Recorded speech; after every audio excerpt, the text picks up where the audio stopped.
MSNBC News Mayor's poll released this morning, Republicans do now have a clear path to a majority in the U.S. Senate, though that victory could take months due to potential runoff races. You see, according to the poll, current Senate Minority Leader Mitch McConnell leads Democratic challenger Allison Lundergan Grimes by 9 points in Kentucky, 50 to 41% among likely voters. In Georgia, ex-CEO David Perdue, a Republican, has a 4-point lead over Democrat Michelle Nunn amongst likely voters for that Senate seat. And there will be a runoff if neither candidate gets 50% of the vote. But this poll still has Perdue coming out on top in that case, 49% to 46%. You might think that Louisiana offers hope for Democrats with incumbent Senator Mary Landrieu up on Republican Bill Cassidy and Tea Partier Rob Maness, but a significant margin.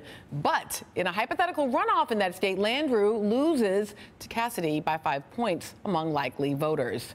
So not necessarily good news for Democrats. If Republicans do take all 3 of these states, with several others also in play, the march to gaining the 6 seats needed for control of the Senate would be well underway. It's a lot of information and data to digest, so for help, we bring in the expert, Fred Yang, a Democratic pollster from Hart Research, the team that conducts the NBC News Mayor's polls. Nice to have you. Good morning, Melissa. So what do you make of these new polls overall, and especially this idea that, that we may be looking at multiple runoffs come Tuesday night? Well, I think, number one, these 3 states, Georgia, Louisiana, Kentucky, are the equivalent of road games for the Democratic Party. These were 3 states that President Obama lost in 2012 and 2008. It was always going to be a hard task for Democrats to hold these seats. All 3 candidates have done really good jobs campaigning, but, you know, it's a really tough a challenge for Democrats. I think the other states on the map that are more purple, the Colorado, Iowa, New Hampshire, even North Carolina, those are very much in play. And if we can win a couple of those seats, we still can maintain the Senate. And look, I think a lot of the national polling that's coming out, including our poll later on today, will show that there's been an increase in Democratic enthusiasm and interest over the last couple of days. And there's one important and, you know, sort of obvious but important fact of politics. It really does come down on Tuesday to turnout, and there does seem to be, from the national polling, a little bit of wind and momentum for Democrats. All right, so Fred, I have a riddle that I don't quite understand, and I'm hoping you can help me with it. So it is generally taken to be a truism of American politics that when economic indicators are up, that incumbents, or at least the party of the president, ought to benefit from it. And so we are looking here at falling gas prices, so that gas prices are going down below $3 a gallon this weekend. We are looking at an unemployment rate that is pretty substantially down from 2004.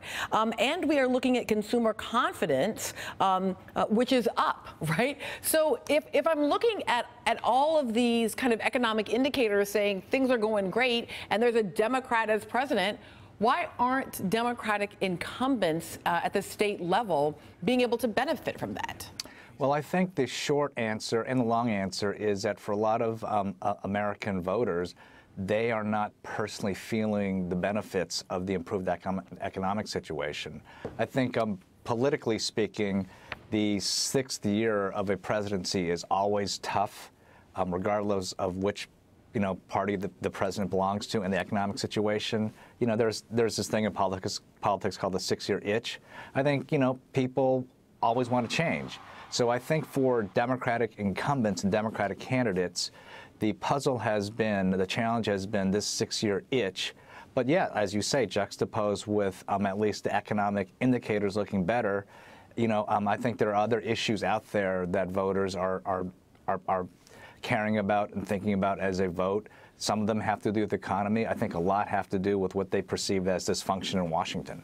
Fred, hold on for me a second. Sam, I want to bring you in on this. In part, I want to go back just for a second to this question of the will of the people and what happens in runoffs, and whether or not runoffs actually operate as appropriate mechanisms for us understanding what what the preferences are? So if you have kind of a 3-tier, and then you get to 2, but then the winner of the 2 is different than it would be in the 3, is that a reasonable way to understand what people want? Well, I will say runoffs are strange animals. It's just the idea that in Georgia, if there's a runoff in the Senate race or in the governor's race, they happen on different dates from each other. The Senate race won't happen until January after the new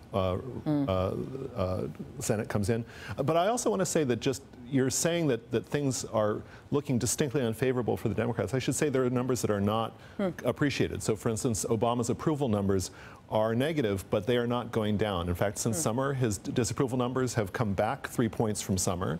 It looks like House Republicans may only gain a handful of seats. So it is certainly the case that the 6-year itch is in effect, but it's actually not as itchy as one might suspect based on some of these numbers. And the Georgia race, that's going to be within a percentage point. I mean, that's going to be a close race. I think it's going to a runoff. So I guess, Christina, let me put you on this, because this still leads me then to this question about, I mean, the way that we do the will of the people in this country is through elections, but then when you see artifacts of how we do the elections, right? So what year or even what day, the notion that if there's momentum towards or away from the president, I'm just kind of left with this big question of, so how do we know that the people, however we define them, got what they wanted in the context of an election? Right, and I think that's the really complicated question. I'm sure we'll talk about it in a little bit when it comes to the Secretary of State, who oftentimes sets a lot of these rules, right? But I think Sam alluded to this a few minutes ago, where sometimes when a party, especially the Republican Party, takes it a little too far. We saw this in 2012 when people were so nervous that Obama might not be reelected. When voters actually feel like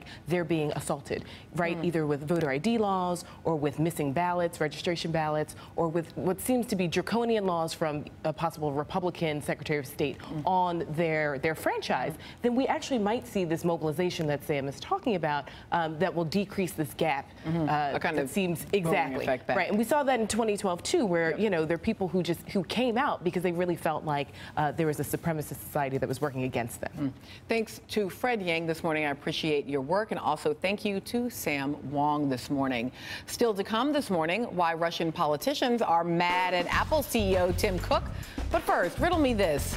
If you have been called one of America's craziest governors, and one of America's worst governors, and one of America's most unpopular governors, what's the key to getting reelected?